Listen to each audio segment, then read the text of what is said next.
Yeah. Okay, welcome everybody. A really warm welcome to FDCW's Big Love Summit. This session is being translated into Russian, so if you need that, please look for the little globe at the bottom of your screen to connect with your translator. My name is Wendy. For those of you who I haven't met, I volunteer as an FDCW board member and FDCW facilitator. And it's a privilege to introduce Dr. Joey Weber to facilitate a session entitled Breathing in Equanimity. And at FDCW's previous two conferences, Dr. Joey facilitated sessions based on his book, Why Mindfulness is Not Enough. And he makes equanimity, in my view, seem very practical. And so we're delighted that he agreed to return this year. Just a little bit about Joey. He was born into a Buddhist family and has meditated most of his life. And you can experience some of his very helpful meditations offered freely on Insight Timer. Joey is a lecturer in health and social care at Bolton University here in the UK. He's the founder of an organisation called Equanimity, through which he facilitates workshops, events, and he's developed a 6-week course based on mindfulness and equanimity, which is digital based, so people can access it anytime. Somebody seems to be talking, somebody's not got them, I'll just mute there, sorry. So you can access that course anytime, and hopefully he'll tell us a bit more about it. So the format of this session is that Joey will speak for about 45 minutes, hopefully lead us in meditation, and then you're invited to have any questions or comments. And if you have any questions during his presentation, please do pop them into chat. And so thank you, Joey, very much for being here. Over to you. Thanks, Wendy. Nice to see everyone. Thanks for inviting me again. This is the third talk I've done for you guys. So it must be saying something right by accident. So I'm here to talk about equanimity, and in my view, this is one of the most significant parts of the well-being jigsaw. And for some bizarre reason, it doesn't get that much attention. There's a large bias in the well-being world from a scientific perspective around the attention and awareness aspects of mindfulness, and not necessarily enough emphasis on the non-judgmental accepting aspects. And it's these pieces that I think we can get a healthier understanding of by tending to this construct called equanimity, which actually, from a Western perspective, doesn't necessarily has had much airtime at all. It's actually quite an unknown entity. When you say equanimity to someone, they probably all have different explanations, and most of the explanations are probably going to be quite abstract and mystical, and not necessarily practical for someone who's interested. Whenever I've attended this from before I studied the PhD, it was always like, doesn't necessarily sound achievable. It's almost too abstract for me to understand. So I've sought it as like a bit of a mission to make this a bit more understandable from the Western perspective, whilst being respectful to some of the traditions that obviously talk about equanimity and include equanimity as an important teaching by itself. And so this is significant in Western psychology when we consider mental health. And the world's mental health seems to be always getting worse. The population is growing. This morning I was watching something on LinkedIn that showed that it was getting towards 8 billion people on the planet. And just watching this kind of infographic of the numbers of people being born, and also the numbers of people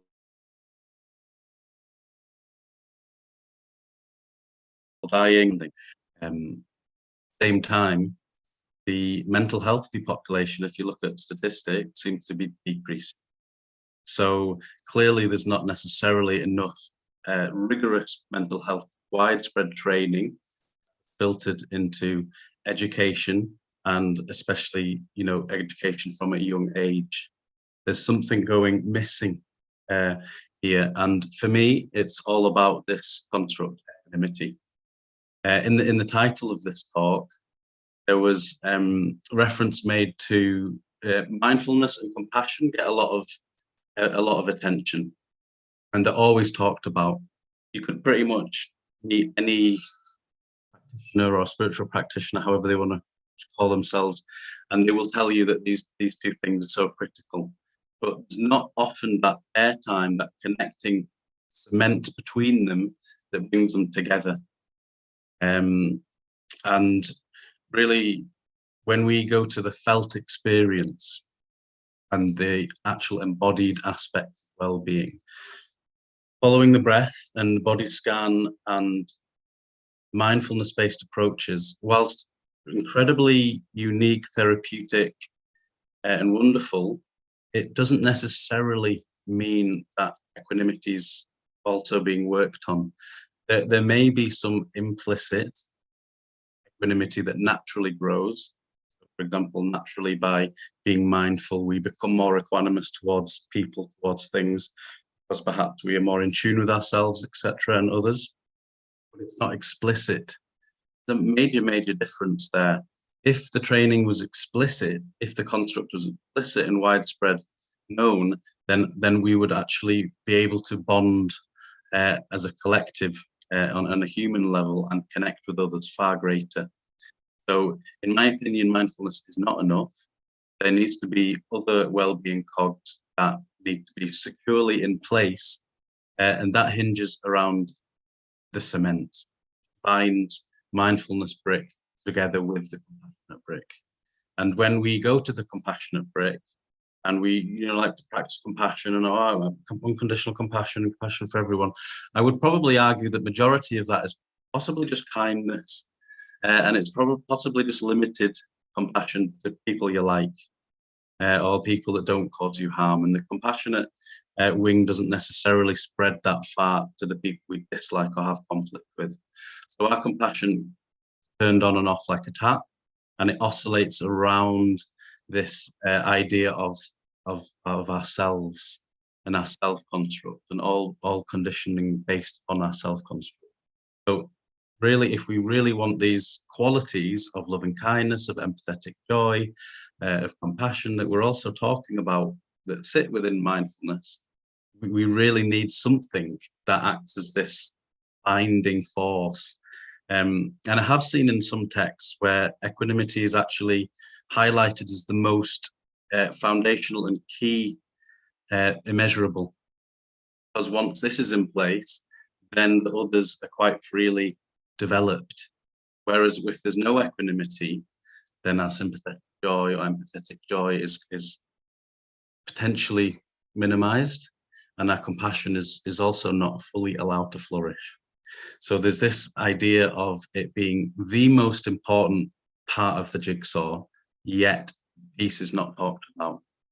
And that's concerning to me as someone who's interested in Western mental health, well, population worldwide mental health, because there is a massive rise of anxiety and depression worldwide. So it's something about our relationship towards the world that is causing us severe distress. So it's our relationship towards the world, towards people, our reactions. So there's something in our reaction and our emotional regulation. It's not necessarily naturally growing in a healthy way. And actually, when you look at the construct of equanimity, which we can define as an open, non-reactive awareness towards your own categorization. So idea that we are labeling and categorizing things all the time. The actual issue is in that projection of the mind onto object, person, place, people, based upon our self-construct. So who we think we are either likes, dislikes, or finds something neutral.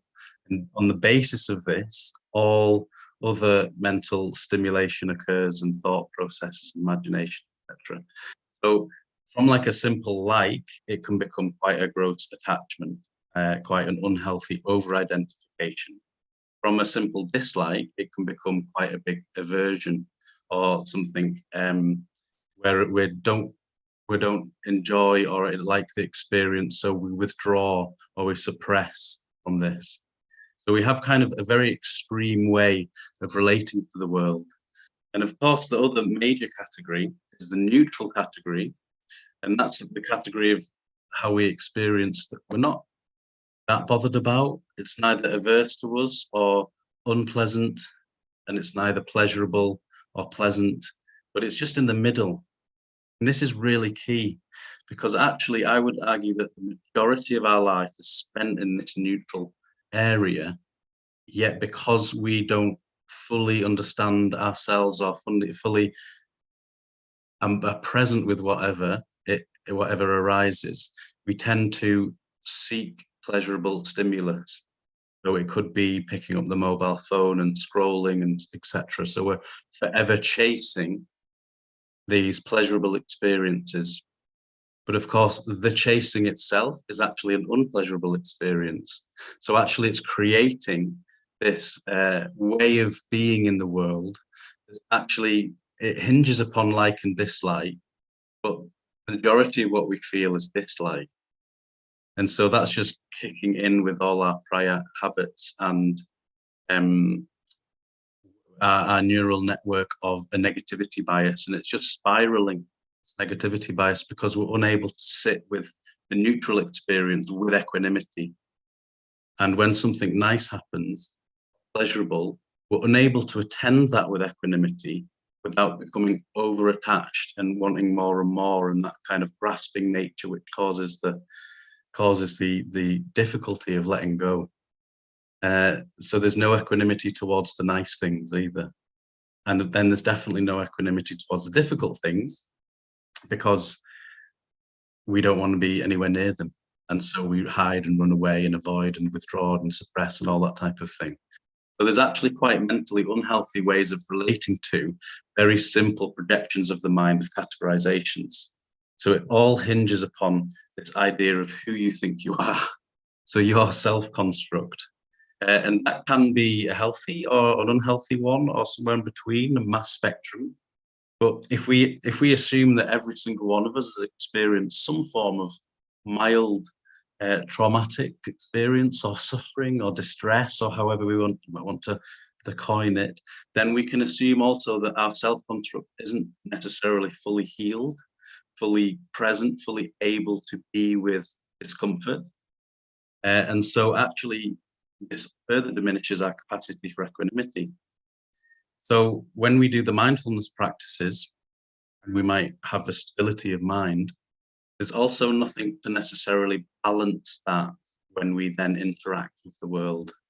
And we go compassion, and this is when people get over-identified with the object of compassion, and it leads to compassion burnout or empathic stress, because we haven't got that equanimity to teach us to the balance of attending to that without losing our place. So we're actually almost volunteering to be swept off our feet from an emotional perspective, because these emotions give us some kind of stimulus and pleasure, which we're always seeking. So this concept of balance is very unstable. And if we're honest with ourselves, we're kind of waiting for the next big thing to happen. And this next big thing to happen, it's this very, very subtle idea that the next moment's going to be better than this one. Or, there's going to be something around the corner in my life in which I realize something, or I achieve happiness, or I feel something. It's this idea of present now not being adequate. And potentially this is because the present now doesn't have any equanimity. It's certainly not taught in schools. Even me now, PhD in equanimity, it's actually not been met with that much open arms, because it's actually can be seen as, what do you mean there's something missing? We've got our mindfulness practice, it's all kind of, we know what we're doing, and we've got a compassionate practice, we know what we're doing, but there's not that much openness towards it. And it could be from Buddhists too, etc. Because if you think about what equanimity is saying, it doesn't ever go into a division.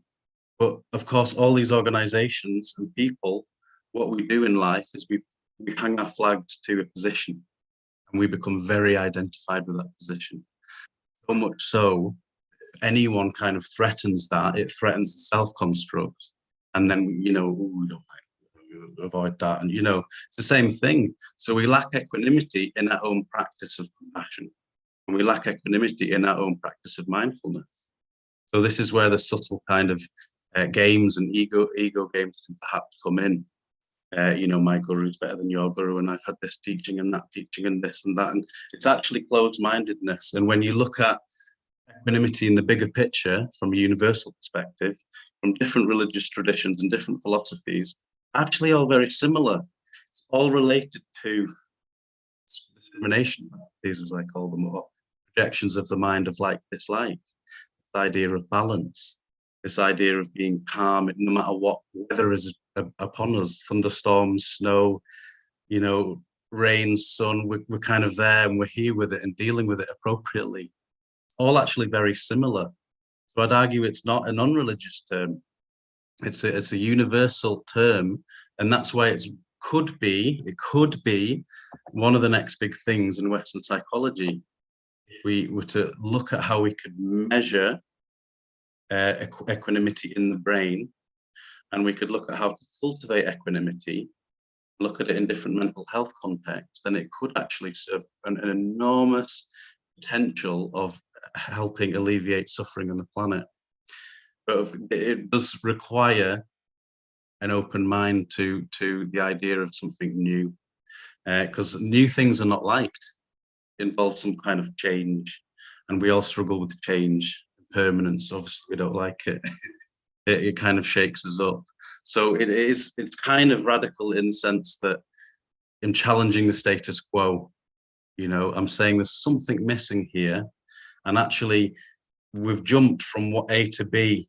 We've jumped from mindfulness to compassion, and although it may be implicitly implied equanimity, it's not talked about in much depth.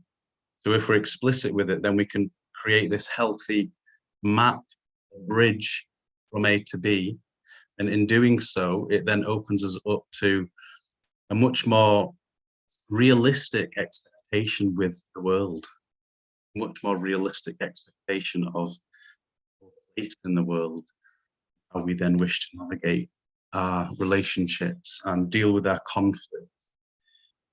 There's a huge potential area of equanimity and conflict resolution, of working with difficult people or different groups, because it directly asks you to look at your own biases, lay them out on the table, be honest with yourself. I think non-judgment, it's not necessarily a useful term, because as humans, we are naturally discerning. We're naturally judgmental.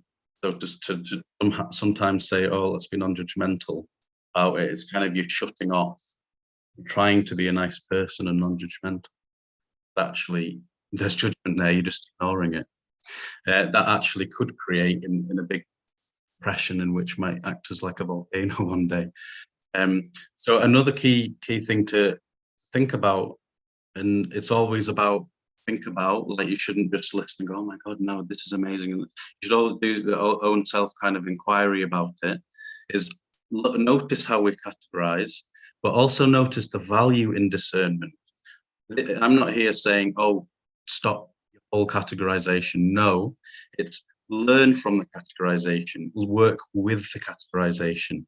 You can respond wisely with that categorization and your natural way that the conditioned mind's categorized. Not saying that discernment's wrong. For sure, we need to act morally and compassionately, and there is natural wisdom that we embrace throughout our lives.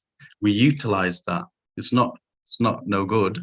We're utilizing it, but we're recognizing that probably about 5-6% of the time is kind of wisdom coming up from the heart, or somewhere along the line. Wisdom is there, but actually majority of what we place on that is all the judgmental kind of thoughts in relation to that clouds and distorts and prejudices and biases, etc. So all of this type of stuff we need to deal with equanimously, embracing the inner wisdom. And that's another aspect of equanimity, is this idea of aware of categorization and then act from a place of insight. And you could say insight includes compassion here for yourself as well. So it's not, it's not an apathetic response. It's a very much engaged response, an engaged way of being. I think some of the misconceptions of equanimity, etc., can be, oh, it's quite robotic. You're not reactive, you're non-reactive, and it goes into passivity, which is completely wrong view, because that implies that we kind of just become a railroad track for whatever people want to say and do to us. It's actually the opposite. It's fully embracing the moment with insight and compassion. It's not laying down. It's not at the same time being over dramatic with the situation, but just utilizing that inner equanimity that we have to then shine onto others.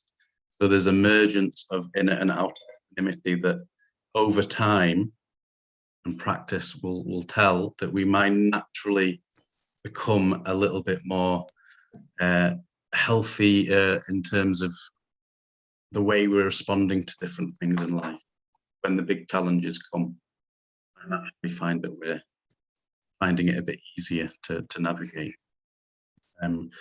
So there's this idea of it being a thing, a construct that is completely different from mindfulness. But you need the mindfulness.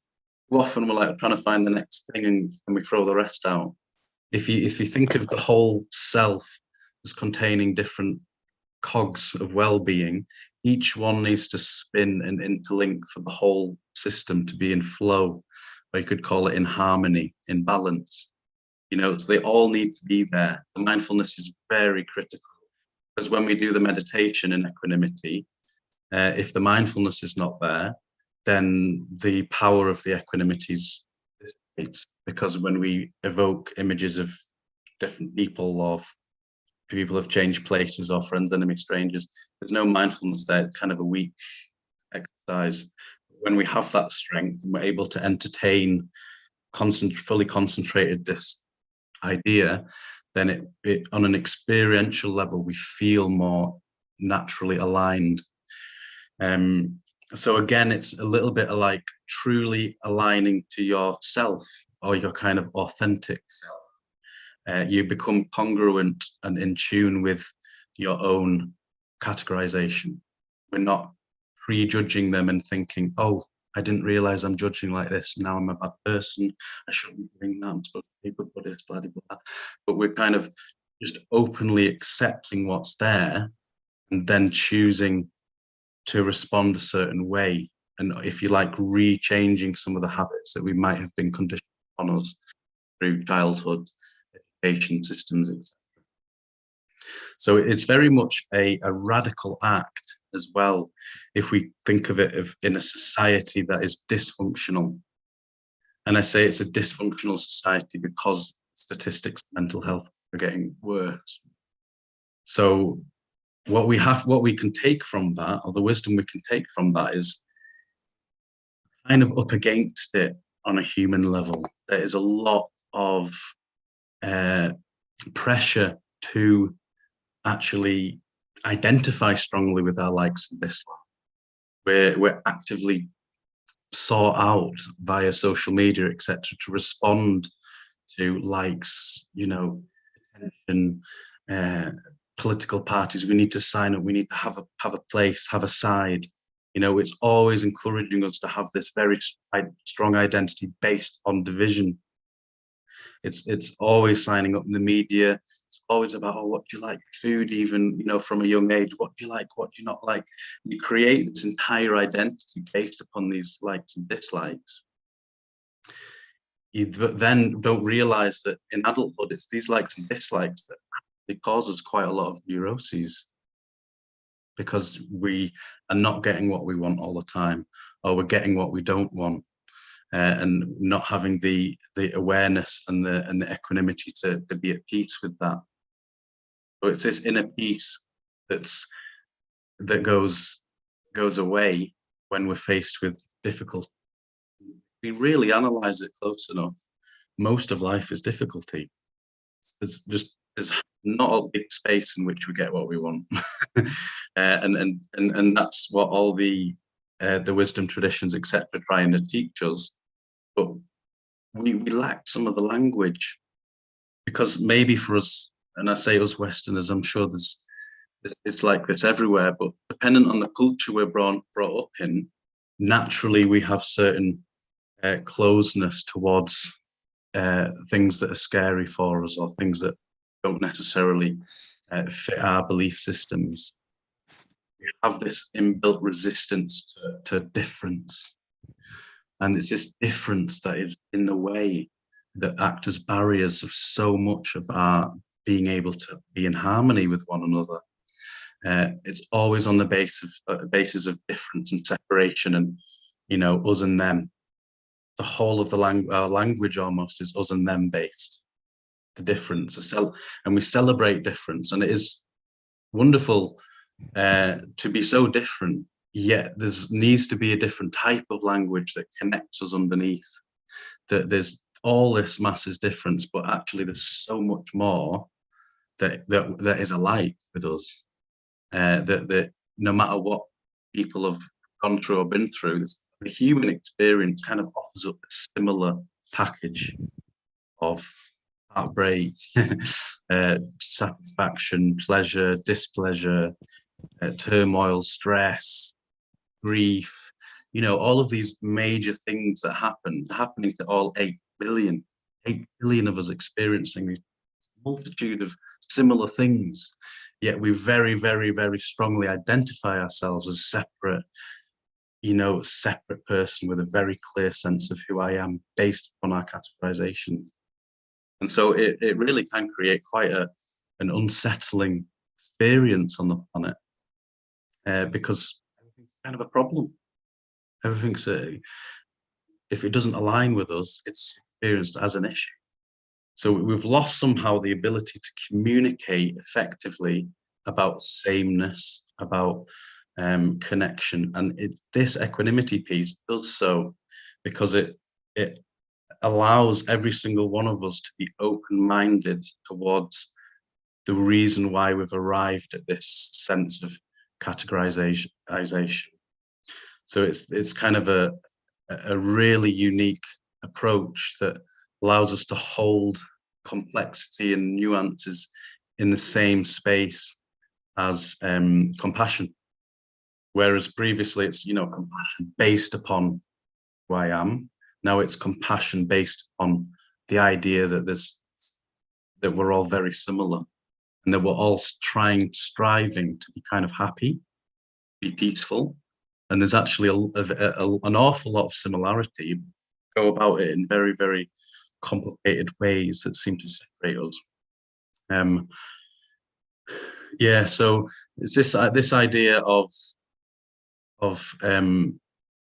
discernment, inner wisdom, that needs to kind of become bigger in our vocabulary, and in our mindfulness talking, and in our spiritual practice, because with the insight that's developed with equanimity, allows everything to be fluid, in sync, if you like. Without it, if we imagine without it, we haven't necessarily got the language to move beyond boundaries. We haven't got the language to necessarily deal with conflict. There's a lot of kind of accepting this and accepting that, and non-judgmental acceptance. But even acceptance can be relatively superficial. Sometimes it can be done from a space of or resentment, or a lack of tolerance. It can be a social act, as in, I want you to think I'm accepting because I want to be seen as a nice person. Deep down, I'm really, really not happy at what's happening. And I'm going to tell someone immediately I'm not happy about it. And there's this invisible division, yet there's an appearance of acceptance going on.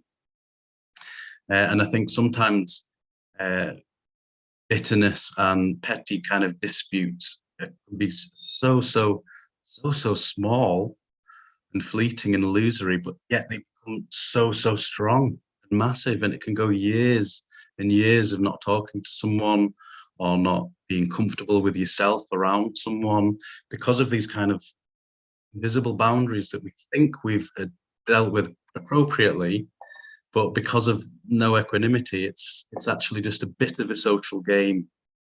And social desirability, I want to be seen good, to be liked by all you lot, and you want to be seen to be liked by me. You know, we're playing subtle games all the time. So if there is genuineness to be done, it has to have the tool and the vocabulary and the consciousness that we can communicate that. And it's a transaction, isn't it? An energy transaction. And so when the well-being cogs are all spinning, then the transaction is genuine. When it's not, it can appear wonderful. Like we've got all these incredible expressions, like syrupy, lavish language to like pour out that sounds really nice, fluffy, but it actually sometimes doesn't mean anything. It's just empty words. It's empty words in the name of spirituality, in the name of compassion, maybe.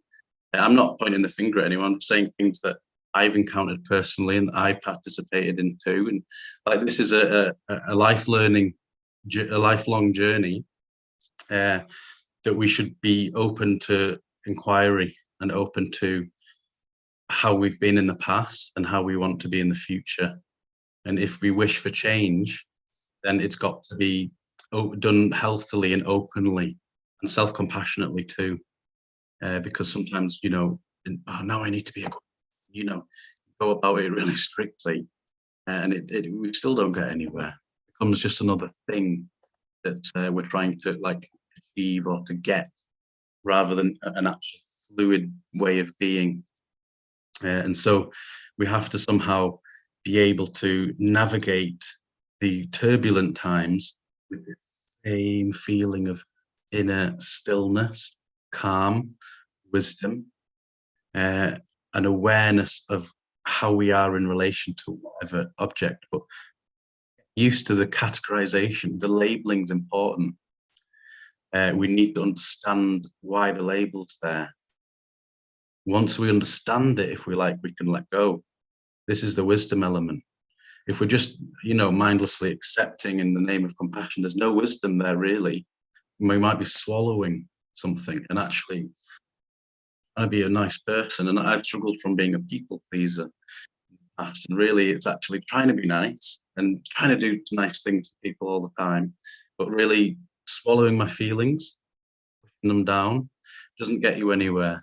It actually builds up resentment and it comes out in different ways. So it's actually, you know, part of the learning is how you are genuinely in different moments. And tolerance, patience, wisdom, acceptance, all of this is part of this concept. We need to develop tolerance and patience towards others because we don't know what conditioning they've had upon them. The same way we don't really know what was on us, or we can, you know, we can trace back the big memories. School, had that friend, was bullied there, like that. You know, the big things we can go local back up. If we think about all the hundreds and thousands of conversations we've had, others in our own minds, the level of neuroses and conditioning is very, very strong. And so in others, we don't know what people have been going through, or what traumas they've encountered, and what parenting, caring, how they were raised. So the least we can do is offer patience with their equanimity. or their lack of understanding of equanimity. So our patience grows bigger and deeper rather than, oh, they're not getting it, go elsewhere. Like our wisdom should be opening more and more depths, never closing. So it's this continual opening rather than shut. And I think sometimes the idea of self and others, if we really want true equanimity, then we should be able to non-differentiate between all people, 8 billion of us. I mean, you can include the animals in there as well. It's a hell of a lot of people and beings going on. We want to be genuinely mindful and compassionate, and it shouldn't really have any division. And if there is division there, it's a sign of we need to practice more on the equanimity. And it does get difficult and philosophical because it goes, how can I then be compassionate and equanimous to someone who's been really awful towards me, or to some gross political leader, or to some mass murderer? All these very, very really important conversations. But it's really being open to the idea of conditioning of self-construct. And once we are aware that people are acting on the basis of their likes and dislikes, pleasant, unpleasant, good, bad, neutral, all of that. Once people are acting from that and become so wrapped up in this idea of who they are based upon those, they lose sense of self, and they're just kind of, regurgitating judgments relentlessly. That is who we might be dealing with. Judgments, really, a package of judgments wrapped up in skin. that's been going on time. So the least we can do is have a little bit of patience there, for ourselves as well, because understanding the human condition and understanding the levels of suffering that's going on, you really need that self-compassion component too. And I think once we've fully grasped that idea of self-compassion, then it's easier to be compassionate to difficult people, because we realize even on ourselves it's so hard to form self-compassion. But again, we need to be equanimous with our concept of self-compassion. We need to have equanimity towards self-compassion as well, because again, become over-identified, not enough, disjointed, etc. So you need to, this fundamental piece that's holding everything else together is somehow not talked about, somehow eluding the conversation and the mainstream society. Maybe it's been communicated in different ways with different language. Maybe it is, there are many other constructs that speaking to the same thing, but somehow a universal accepted language that means something to mass populations, and it means the same thing to everyone, is quite a significant thing, because then it's liberating, really, more fluid exchange, when people know exactly what they mean by equanimity, and it doesn't mean different things or have different flavors. That's why this secular mindfulness movement has been phenomenal, because it's actually bonded multiple thousands of people from all over the world. But we can go a stage further, and that's what I always say, is that why stop? These courses have been created, context specific, related on specific, majority is self-help therapeutic type, all focused around the self de-stressing and dealing with cognitive issues, anxiety. But we need to be look a bit more social now. We need to be brave enough to go, there can be more done here, and the courses around how we connect to others in the wider environment is probably going to be really useful.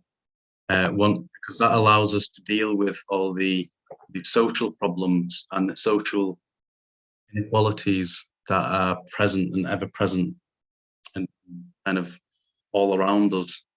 We need to maybe less internal and more connecting. So there's a balance between these practices. And that's where I think the space of equanimity should be. Does that make sense? You never know. I talked about this so much, but so little has really happened at the same time. I just never know.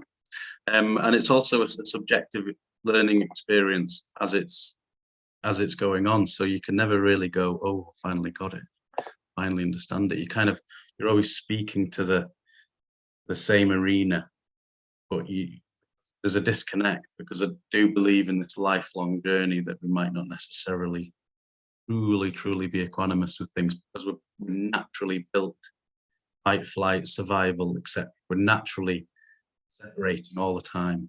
So it's a big shift in our conscious experience, somehow work away from this separation. And we have to be kind of safe about it too, so we don't fully dissociate with who we really are as humans. We can't go to one extreme to the other.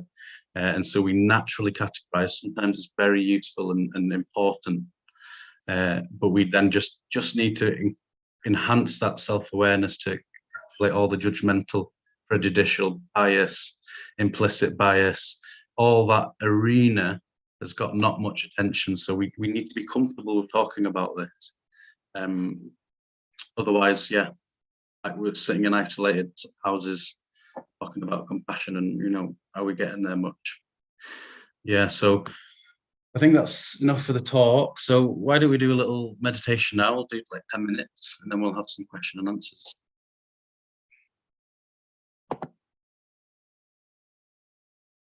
So, forget everything I've ever said. Close your eyes or leave them open, and take some breaths through your nostrils.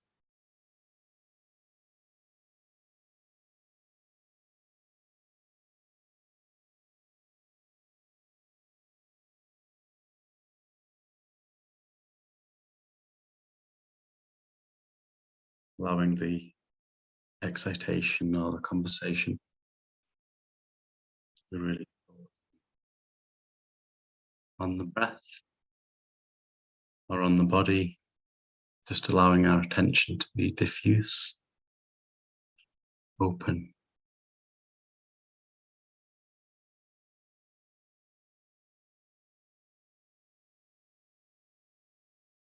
Open and picking up any pleasant or unpleasant sensations in the body, or a bit narrower on the inhale and the exhale of the breath.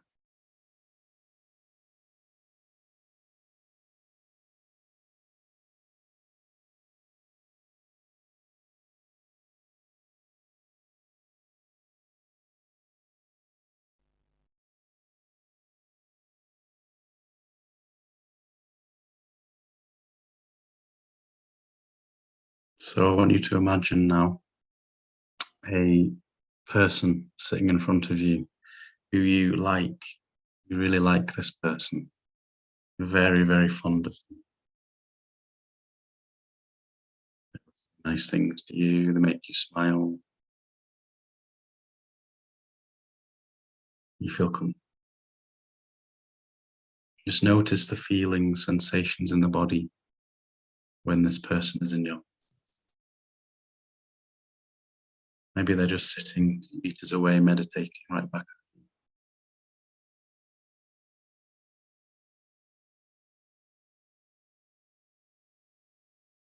So say to them with sincerity and clarity, may you be peaceful, may you be happy, and may you be free from attachment to some and aversion to others. And really feel that loving embrace, free-flowing, perhaps warm.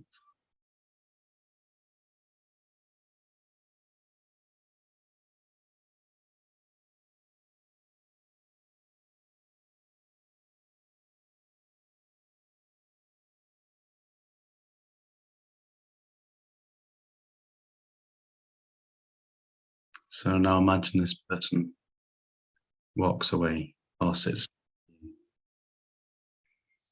and another person arrives, and you don't know this person.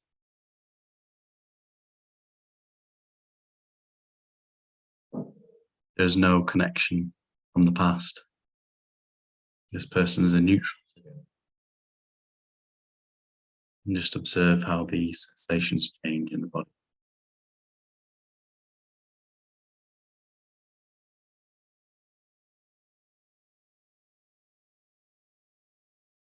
So we say to them with the clarity, may you be happy, may you be peaceful, and may you be free from attachment, aversion to others. Notice the feelings, sensations.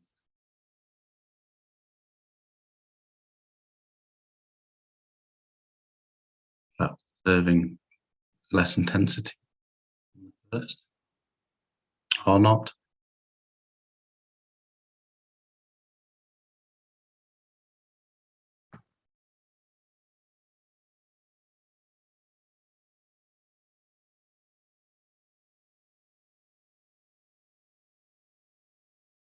And then imagine this person also going, maybe sitting next to you, just leaving.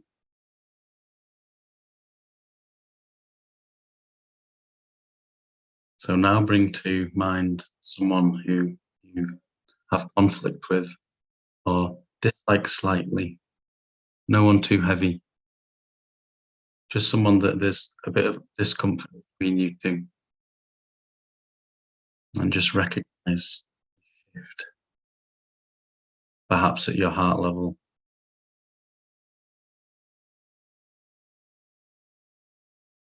But we recognize with our own insight that this person too wishes to be happy. And for whatever reason, there's this breakdown in communication between you two. And so we say to them with the utmost sincerity, may you be peaceful, may you be happy, may you be free from attachment to some and aversion to others. Just noticing the sensations.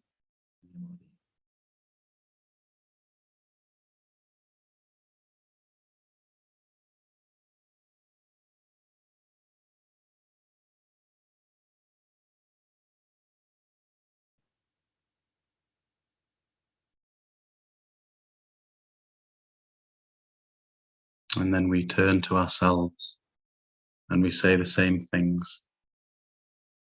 So wish this for yourself. May I be happy. May I be peaceful. May I be free from attachment to some and aversion to others. And really feel the compassionate glow that you've narrated.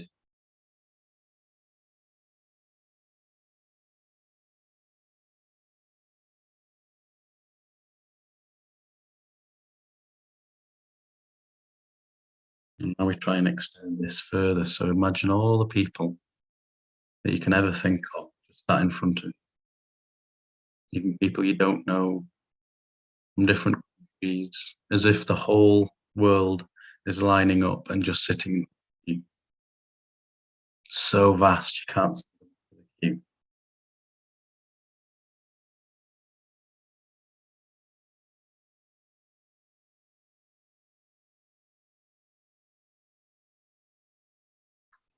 I'll say to them all, the whole world, may you all be happy, may you all be peaceful, and may you all be free from attachment to some and aversion to others.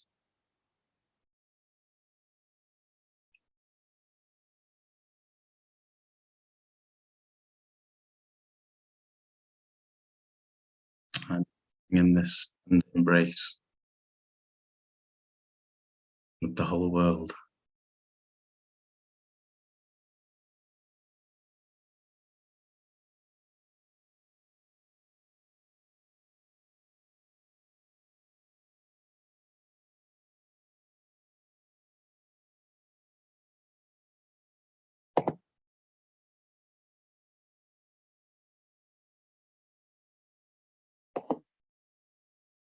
And when you're ready, you can your eyes and end, and just take a moment to see what it feels like to be in this space where there is genuine equalness towards feelings.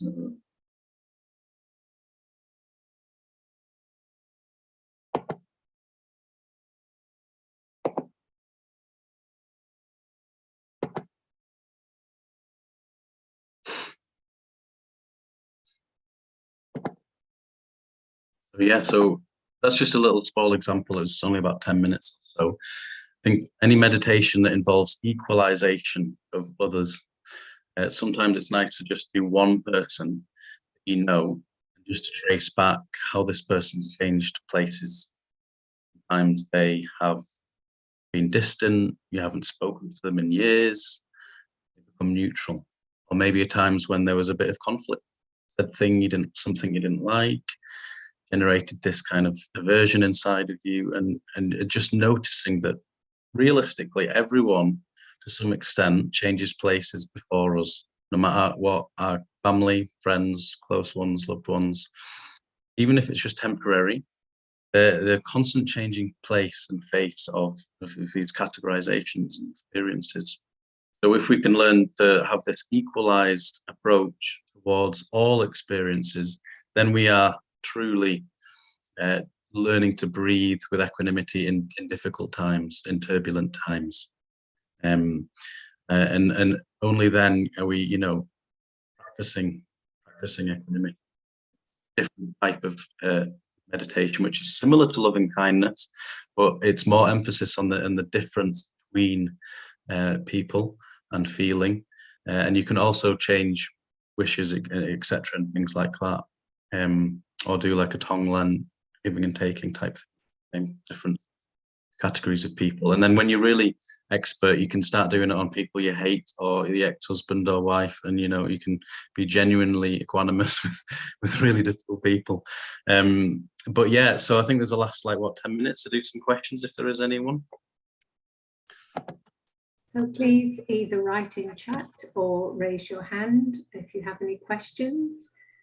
And whilst you're doing that, I'll ask one, if that's okay, just so people can think. So Joey, you mentioned about the mental health issues that as there is all this moral distress, environmental destruction, wars, poverty, prejudices, pandemics, racism, so many issues that can lead to mental health issues. And often with mental health issues, there's really low motivation to do the things we know that would be good for us. So do you have any suggestions for people who have low motivation?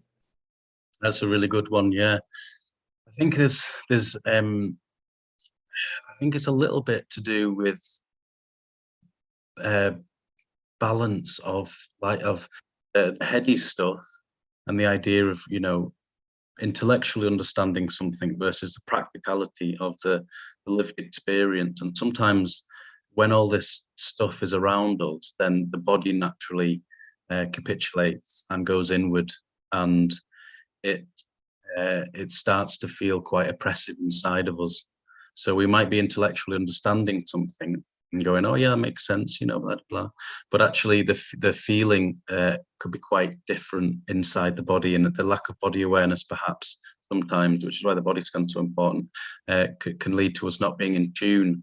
And so I think a lot of the simple things of the diet, of the exercise, of the good sleep, of all the classics that the doctors told us, eons ago, it's still very relevant. And I think sometimes this idea is we're quite extreme with our practice. We go from, meditating for a month retreat, and and now I'm on this diet, and it gets quite faddy. And so this kind of idea of balancing your approach is quite crucial, I think. And this idea of self-compassion while you might be in a difficult place is absolutely crucial, because if the body is lacking, energy, and you start eating unhealthy, and you're locked in your room, or we have been with the pandemic and no socialization, etc., little exercise, then the mind's going to reflect that. And so I think a lot of us could do with really working on our bodies, because when the body's stable, the mind seems to be a bit more stable. And rather than approaching it the opposite, which becomes like an intellectual play of you know, just playing with concepts and constructs that don't actually seep into us.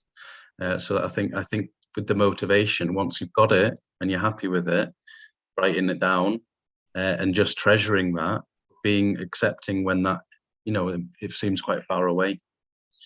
Slowly, little and often, probably, yeah. Thank you. Any questions from anyone?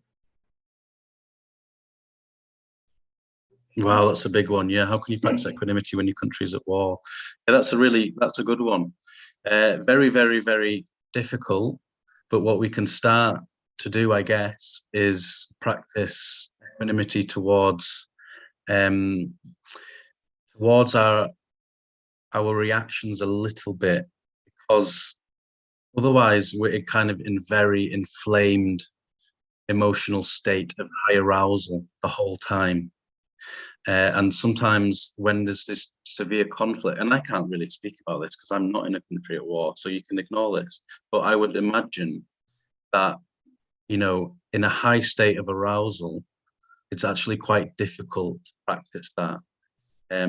But you might find it useful of actually releasing some of your own stress in relation to others, because otherwise it can become quite like hatred based, and all these negative emotions become very heavy on us and on the body. And although we might feel justified for that because our values and beliefs are under threat, it's also really recognizing that that's severely harming us further. So we're already against it, but yet we're making it even tougher on ourselves with being harsh around it. So I would probably advise some kind of like practice, but at the same time some movement and genuine activism. There's this balance between, again, practicing and activism, and compassionate movement and action isn't necessarily a passive thing that you just meditate in our rooms, but you're actually involved in something. So if there's something that we're passionate about, we could funnel some of our energy into a positive environment, at least a positive application, and then at least we're doing our small bit to protect ourselves. Is essentially mental protection. And so we can either on our helmets of equanimity and mentally protect ourselves, or leave ourselves vulnerable, and then we're at the mercy of these toxic emotions. And if you're in the cycle of that, from experience, it's not a nice place to be. And so just being patient, kind to yourself, and but as I say, I'm not an expert. I hope that's it. Yeah, thank you. I'm just going to put practice of equanimity. Oh God, these are big questions here.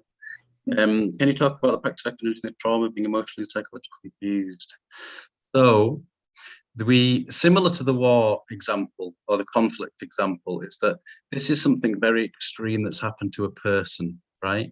So perhaps the person needs to have a healthy trauma sensitive approach to themselves, so with a trained therapist or someone that's there to help navigate that.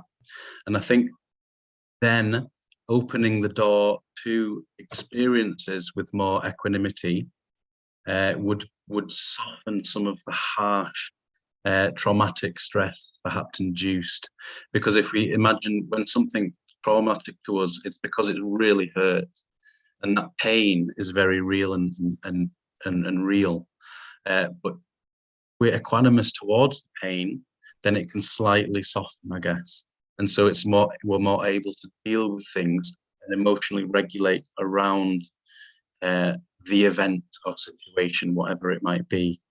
So if there is something that's happened in the past, quite triggering or traumatic, then it's always seeking help from a trained professional that you trust, etc. But then also you can supplement that with your own practice of equanimity, because it kind of unlocks the door of compassion towards yourself in that moment, in your present moment, in different moments, and who knows, in time, maybe even to the person recognizing that, wow, the person who did that must be really kind of conditioned badly or unhealthily to do that.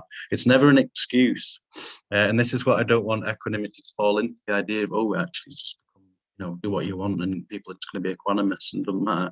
You need to stand up for your values. There's morality, right, wrong. There is right, wrong, that's very true. It's just recognizing when some of the story becomes quite judgmental and kind of unhealthy and toxic. That's when we need the equanimity to kick in further. I hope that helps a little bit. I'm going to put a link there. I've obviously written a book, and there's some kind of there's case studies in the book that try and apply equanimity to a good situation, bad situation, and a neutral situation, which significant because they're all the categories. We tend to always think of, oh, I'll be equanimous towards the nice things and forget about the rest, but it is quite important to be open and understand from a case study perspective how we can do that, how we can apply that. So in the book that I've written, that I've put a link there, then yeah, there's got some case studies there, and some also a couple of guided meditations, etc. And some preempted some questions and answers that I thought would have come up, or that I've had experience of coming up from past courses. So it may be useful, yeah. Joey, are there any particular projects that you're currently involved with that you want to highlight? Well, I just started doing this equanimity-based compassionate action course. Obviously, this was like, 45 minutes? Well, with that, we have 12 hours of intensive deep dive equanimity. You would go in the differentiation from a science perspective, mindfulness and equanimity. We look at the self-construct and barriers that we may have created over time. And then we apply some of our own case studies to this 7-step method that I've kind of created to help navigate equanimity. It's like, breaks it down a bit. And then we look at widening the net of equanimity and looking at compassionate activism, etc. So I'd say project-wise is these courses, and they're going to be all Zoom-based for the time being, are coming up, done 2, and they seem to be really popular, and the feedback was great, and it's going to be more in 2023. So I think that's the idea is, it's very easy to come and listen to a talk for half an hour and then go, oh, amazing. But, we're talking about the practice element and the sustained attention on the practice. We need kind of a longer steering in that direction, I think. Yeah.